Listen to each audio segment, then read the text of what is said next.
Wystawa etnografki, antropolożki, profesorki opowiada o pewnym czasie, który jest bardzo ważny z wielu powodów. Opowiada o czasie, kiedy z jednej strony nauka się profesjonalizuje i profesjonalizuje się dyscyplina etnologii, a z drugiej strony kobiety zaczynają zawodowo móc zajmować się tą dyscypliną, czyli zaczynają móc studiować na uczelniach wyższych i zaczynają móc obejmować stanowiska pracy. I to jest mniej więcej 2 pokolenia kobiet. Mówię mniej więcej, bo najstarsza bohaterka to jest urodziła się w połowie lat 80. XIX wieku, a najmłodsza jest rówieśniczką polskiej niepodległości, można tak powiedzieć. Ale właśnie te bohaterki, jest ich 20, opowiadają o takim przełomie, kiedy do profesjonalnej etnologii wkraczają kobiety, które zawodowo postanawiają zajmować się etnologią.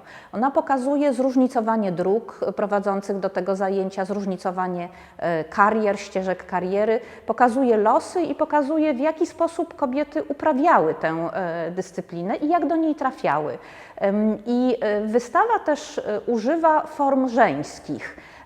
I w tytule ma formy żeńskie, i w patchworku Marty Skuzy, który za mną widać i który został przygotowany na 100-lecie dekretu o wyborach do Sejmu Ustawodawczego, czyli tego dokumentu, który dawał prawa wyborcze Polkom, są nazwy żeńskie zawodów, funkcji publicznych, funkcji społecznych. I nie bez powodu to są formy żeńskie, ponieważ te pokolenia kobiet, o których jest ta wystawa, one same używały form żeńskich, nazywając to, co robią. One same mówiły o sobie, że są docentkami, profesorkami, etnografkami czy antropolożkami. Kobiety z wyższym wykształceniem miały takie specjalne stowarzyszenie założone w latach 20. i w dokumentach tego stowarzyszenia widzimy, że nie tylko jest prezeska czy skarbniczka, ale właśnie są inżynierki, prawniczki i lekarki. Więc stąd wystawa ma tytuł, w którym są formy żeńskie. Każda wystawa to dyscyplina zbiorowa, nie tylko dlatego, że w jej przygotowaniu musi brać udział bardzo wiele osób, ale też dlatego, że składają się na nią bardzo różne rodzaje rzeczy. I każda z tych rzeczy rozmawia z inną rzeczą i rozmawia z rzeczą innego rodzaju. Na tej wystawie mamy zdjęcia, reprodukcje fotografii, mamy przedmioty, które są ze zbiorów muzealnych, mamy przedmioty, które są archiwaliami. I tutaj warto pamiętać, że archiwalia papierowe są najczęściej i w związku z tym, ponieważ wystawa trwa długo, trzeba te archiwalia zmieniać. Wszystkie te przedmioty, które na wystawie się znajdują, one pochłaniają na przykład światło i z powodów konserwatorskich wiadomo, że są takie przedmioty, których nie wolno wystawiać na światło dłużej niż 3 miesiące. Więc część z tych rzeczy na wystawie się zmienia. Mamy oczywiście bardzo ważną część wystawy, którą są teksty. Teksty grają, rozmawiają i z fotografiami, i z rzeczami. No i mamy scenografię, czyli to, jak rozplanowane jest ustawienie poszczególnych bohaterek i coś bardzo ważnego, co widać na górze tej scenografii. Linki. Te linki tworzą sieć. I one są bardzo ważną metaforą scenograficzną. One mówią o tym, że etnologia i każda inna dyscyplina naukowa prawdopodobnie tworzona przez kobiety to jest świat wielu powiązań, świat usieciowiony, świat, w którym nauka powstaje dlatego, że w sieci są różne osoby i różne przedmioty i razem, wspólnie wytwarzają dyscyplinę naukową. Maria Czaplicka należała do tego starszego pokolenia bohaterek wystawy, które nie mogły jeszcze studiować po polsku. Udało jej się dostać stypendium Kasy Mianowskiego i wyjechała na dalsze studia do Londynu i do Oksfordu potem. I właśnie z Oksfordu wybrała się na Syberię, wyjechała na wyprawę syberyjską, jenisejską na zachodnią Syberię. Po powrocie z tej wyprawy była pierwszą kobietą, która wykładała w Oksfordzie antropologię. Te rzeczy, które są w gablocie za mną, to są rzeczy pochodzące z terenów, na których Maria Czaplicka prowadziła badania, a ciekawe jest też to, że trafiły do zbiorów obecnie Muzeum Etnograficznego w Krakowie, ale pierwotnie do zbiorów Muzeum Przemysłowego w Krakowie, podarowane przez kobietę, przez kolekcjonerkę, która była słuchaczką kursów naukowych dla kobiet, Adriana Baranieckiego, założyciela Muzeum Przemysłowego. I ona podarowała swoją kolekcję, w tej kolekcji był strój ewenkijski, właśnie ten, który prezentujemy w gablocie. Opowiada też o wyprawie syberyjskiej Czaplickiej film, który pokazujemy na wystawie, film współczesnej artystki Anny Baumgart. I to jest film, w którym artystka mierzy się z bardzo ważnym tematem w badaniach antropologicznych, mianowicie z tematem władzy, relacji władzy między kobietami podczas badań terenowych. To jest film oparty na książce, którą Czaplicka napisała i sama Czaplicka opisuje tam ewenkijską towarzyszkę swojej podróży i opisuje łączące je relacje. I na tej podstawie Anna Baumgart stworzyła swój film. Stoję w tej chwili między dwiema gablotami: Cezaria Baudouin de Courtenay Ehrenkreutz-Jędrzejewiczowa i Krystyna Krachelska. Te dwie postacie były związane ze sobą relacją nauczycielki i studentki, czy nauczycielki i uczennicy. Cezaria Baudouin de Courtenay Ehrenkreutz-Jędrzejewiczowa to bardzo istotna postać w dziejach polskiej etnologii, ponieważ ona dostała pierwszą w Polsce nominację profesorską dla kobiety właśnie na stanowisko profesorki w tej dyscyplinie. Wówczas pracowała na Uniwersytecie w Wilnie. Później przeniosła się do Warszawy, gdzie kierowała warszawską katedrą. I w tej katedrze w Warszawie studiowała Krystyna Krachelska.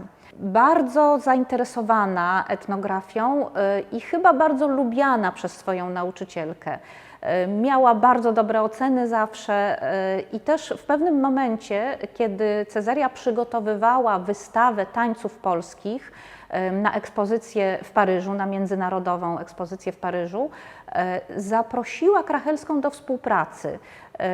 I Krachelska opracowała taniec na wysoki len ze swojej rodzinnej miejscowości Mazurki. Te dwie makiety tańców, które pochodzą z całego zestawu makiet przygotowanych i prezentowanych w Paryżu, są właśnie pokazywane na naszej wystawie. W wypadku gabloty Cezarii mamy pokazywany obrzęd podkoziołek, natomiast w gablocie krachelskiej jest pokazywany taniec na wysoki len, lenok. Krystyna Krachelska tak naprawdę nie zdążyła być etnografką w pełnym tego słowa znaczeniu. Obroniła pracę magisterską pod kierunkiem Cezarii Jędrzejewiczowej w czerwcu 1939 roku. W 1944 poszła do powstania i zginęła 1 sierpnia, w dniu jego wybuchu.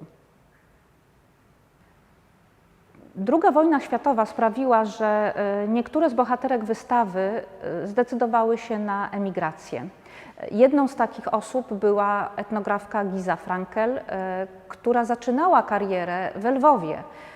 Natomiast po II wojnie światowej pracowała w Izraelu. Całe życie zajmowała się aszkenazyjskimi wycinankami z papieru. Kolekcjonowała je, wystawiała i też w Izraelu była bardzo ważną postacią dla rozwoju tej nowej tradycji, dla rozwoju wycinanki izraelskiej w papierze. Bardzo zależało zawsze Gizie Frankel na kontaktach z polskim środowiskiem etnograficznym.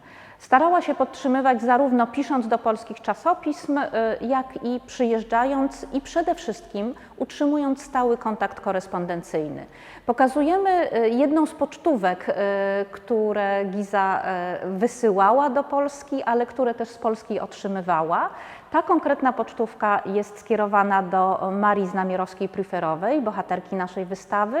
W innych odsłonach będą prezentowane pocztówki, które wymieniała z Olgą Gajkową, inną bohaterką naszej wystawy. Maria Znamierowska-Pryferowa, którą tutaj na wystawie reprezentuje wspaniały rysunek Witkacego, Była studentką Cezarii Ehrenkreuzowej w Wilnie, a potem jej współpracowniczką przy tworzeniu muzealnej kolekcji etnograficznej uniwersyteckiej. Kiedy Cezaria przeniosła się do Warszawy, Maria Znamierowska-Pryferowa objęła kierownictwo tej kolekcji, a po II wojnie światowej, kiedy musiała wyjechać z Wilna i przenieść się do Torunia, została twórczynią Toruńskiego Muzeum Etnograficznego. W tej części wystawy mamy kilka muzealniczek. Kobiety często łączyły działalność akademicką z działalnością muzealną albo w ogóle poświęcały się w całości pracy w muzeum. To była taka kariera, która była przez nie chętnie wybierana. Mamy Marię Frankowską, która łączyła działalność akademicką z pracą na rzecz Warszawskiego Muzeum Etnograficznego jeszcze od czasów przedwojennych i która była znajomą z tych czasów przedwojennych Janiny Tuwanówny, kustoszki z Warszawskiego Muzeum Etnograficznego, która starała się ocalić jego zbiory w czasie II wojny światowej. Bezskutecznie była zaangażowana w działalność podziemną, dosłużyła się rangi kapitana. Po powstaniu warszawskim znalazła się w obozie jenieckim i nie wróciła już po II wojnie światowej do Polski. Muzealniczkami były też Zofia Cieśla-Reinfusowa z Krakowa i Anna Świątkowska, która całe swoje zawodowe życie spędziła w Muzeum w Łowiczu. Świątkowska była studentką Kazimiery Zawistowicz-Adamskiej. Kazimiera Zawistowicz-Adamska jest bardzo ważną postacią w polskiej etnologii, przede wszystkim ze względu na jej wkład w badania terenowe i w zrozumienie, na czym polega kontakt etnografki, antropolożki z badanymi w terenie. Na polskiej wsi badania prowadziło wiele polskich etnografów i etnografek i Zawistowicz-Adamska zwracała zawsze uwagę na to, że wieś podlega przemianom, że wieś jest nie tylko siedzibą, miejscem, gdzie istnieją folklorystyczne tradycje, ale że jest tym miejscem, gdzie te tradycje podlegają przemianom i są żywe. Podobnie starała się badać przemiany na polskiej wsi jej inna studentka, Maria Biernacka, też bohaterka naszej wystawy. Wytrawną badaczką terenową była Bożena Stelmachowska, autorka wielu cennych do dziś publikacji dotyczących Pomorza i Wielkopolski. Stelmachowska jeździła zawsze w teren ze swoją partnerką życiową i towarzyską Wandą Brzeską. Bardzo wiele możemy się dowiedzieć o tym, jak te badania terenowe i też życie naukowe w przedwojennym Poznaniu na przykład wyglądało z książki, którą Wanda Brzeska po śmierci Bożeny Stelmachowskiej napisała o jej życiu. Książki, która nazywa się Życiorys prawdziwy Bożeny Stelmachowskiej, nigdy nie została wydana. Rękopis tej książki, czy raczej jej maszynopis, prezentujemy na naszej wystawie. Wytrawną badaczką terenową była również Anna Kowalska-Lewicka. Prowadziła badania między innymi na Podhalu, w tym mateczniku polskich etnografów i etnografek, i który znała niemal od urodzenia. Jako córka krakowskich profesorów była tam wożona na wakacje. I być może właśnie ta taka bliska znajomość jeszcze z dzieciństwa spowodowała, że potrafiła patrzeć na badania polskiej wsi z pewnego dystansu, na tradycję ludową, jak na mit. Starała się dekonstruować i odczytywać te mity w swoich tekstach. Między innymi poświęciła bardzo interesujący tekst strojowi krakowskiemu jako strojowi narodowemu. Dlatego w gablocie, która opowiada jej historię, prezentujemy dwa sceniczne stroje krakowskie. Już po otwarciu naszej wystawy uprawomocniło się rozporządzenie ministra edukacji i nauki w sprawie dziedzin nauki, dyscyplin naukowych oraz dyscyplin artystycznych z 11 października 2022 roku, dzięki któremu po 4-letniej nieobecności na liście dyscyplin etnologia wróciła. W obszarze nauk humanistycznych pojawia się dyscyplina etnologia i antropologia.